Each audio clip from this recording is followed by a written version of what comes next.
Right now, Illinois is facing a critical shortage of caseworkers within child and family services. Right here in Rockford, the need is so great that one local university is stepping in and trying to get professionals into the field quicker and better prepared. Child welfare advocates and professionals in our region are hitting a breaking point. It is across the state, across the agencies. We need more workers to do this work. Caseloads have grown to a level that is unsustainable, and more caseworkers are burning out. Children's Home and Aid is one of the leading child and family service agencies in Illinois, with locations across the state. Lindsay Sloan says the ideal ratio of children to caseworkers is 15-1. But right now, that is not possible. They're managing about 22 or so children per worker, which is outside of compliance with our expectation. We're stretched thin over our ratios everywhere across the state, but our greatest need is actually in Rockford right now. Currently, there are 21,000 children in foster care right now in Illinois, according to the Illinois Department of Children and Family Services. In our region, 602 children are in care in Winnebago County, 75 in Stevenson, 66 in Boone, 64 in Ogle, and 57 in Lee. Those numbers have grown since the COVID-19 pandemic, and the likelihood of them increasing is inevitable. A lot of families are stressed. They don't have the financial resources that they used to have. People are struggling with substance abuse and mental health issues. And when families are stressed, unfortunately, abuse and neglect happens more often. So I think that's why we're probably seeing a rise in the number of kiddos that are coming into foster care. That's where Rockford University says it is stepping in to try and get ahead of the curve. This fall, students can now enroll in a new bachelor's degree in human services, focusing on developing crucial skills needed to serve our community's most vulnerable populations. By 2026, Mercer did a study. The Illinois area, we will be short 8,000 positions in health and human services. They will remain unfilled. Associate Professor Elaine Sharp says this program will be critical in getting local talent to fill local needs. To be able to plan for the future and have those services available. An educational experience that we're going to offer will allow them to both pursue advanced degrees, but also go directly into the field at a caseworker level. Helping families in the state line who need a little bit of extra support the most. In Rockford, I'm Maggie Polsine, 13 WREX. Rockford University says that they are working with local agencies like Children's Home and Aid to get their students hands-on experience right away, so that way they can step into roles as soon as they graduate. We have a programming alert to share with you this afternoon. Starting on Monday, September 12th, Days of Our Lives will no longer air on 13 WREX. The decision was made by NBC as they've decided to move the long-running soap opera to their streaming platform Peacock. If you have any questions or comments about the show's transition, you can contact NBC at 855-597-1827. Coming up, nurses at UW Health say they're going on strike unless the hospital meets their demands, what they want to see changed. Plus, if you're sick and tired of being overwhelmed with all the choices of pasta at the supermarket, then you're going to love that today we're going back to basics, but very basic.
If you've been to the pasta aisle lately, you've definitely seen how many options there are.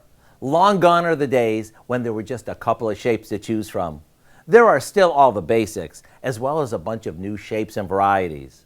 And let's not forget about all the trendy pastas that are gluten-free, low-carb, non-GMO, and on and on. But today, we're getting back to basics with a pasta toss that you're sure to love. We start by melting some butter in a small skillet, along with a good amount of olive oil, garlic, basil, oregano, salt, and crushed red pepper. Now, before draining our pasta and broccoli, which we cook together to save us from having to wash another pot, we take half a cup of the cooking liquid and set it aside. Then we drain the rest of it like we usually do. We put it in a bowl and toss it with the cooking water that we reserved, along with the flavor-packed butter sauce. To give it even more flavor, we add cut-up pepperoni and some Parmesan cheese. Doesn't this look amazing? You could even hearty it up with some cooked chicken or shrimp. To get the recipe for our shells and broccoli, all you have to do is visit our website. It's the kind of dish that's perfect when you just don't know what you feel like making for dinner. I'm Howard with Kelly in the Mr. Food Test Kitchen, where today we found a deliciously simple way for you to say, ooh, it's so good. Well, if you'd like a copy of today's recipe and more, write to the address on your screen or go to WREX.com and click on the Mr. Food link. Right now, a group of Wisconsin nurses are getting ready to hit the picket lines next week. Nurses with UW Health talked to a press conference at Labor Day Fest in Madison yesterday. The nurses say they will strike for at least 3 days starting on Tuesday, September 13th. That's unless UW Health meets their demands. Those demands include a call to recognize the nurses union. UW Health maintains recognizing the union would violate a state law that cuts back bargaining rights for unions.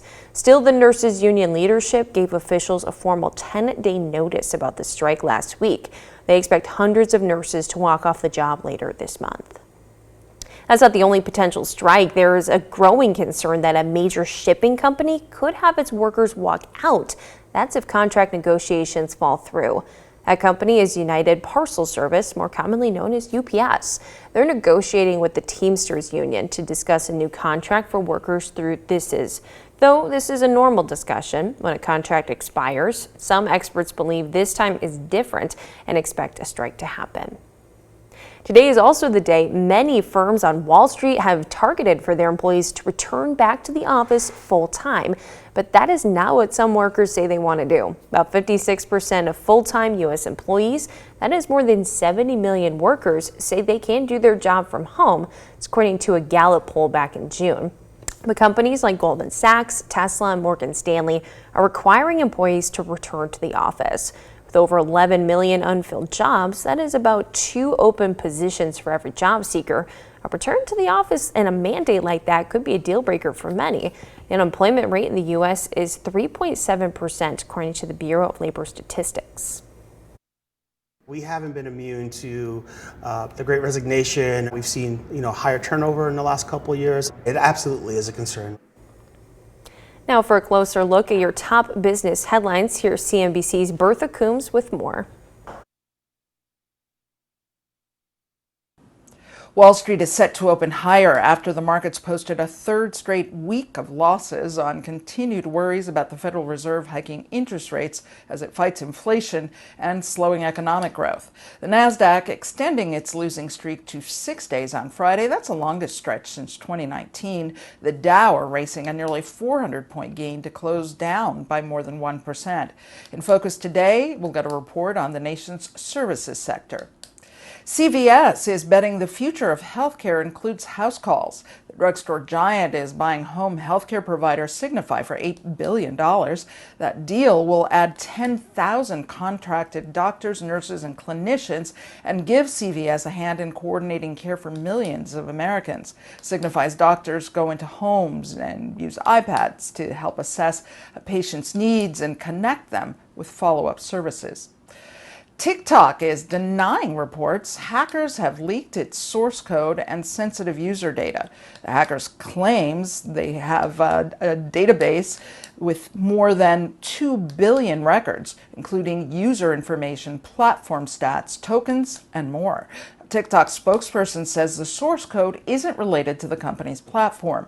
A security expert says the information is valid but does not include sensitive data. With your CNBC Morning Business Report, I'm Bertha Coombs. Early this morning, our Tuesday kicked off with a bit of a foggy start, but those conditions have cleared out. Even some of that cloud cover, allowing that sunshine to take over.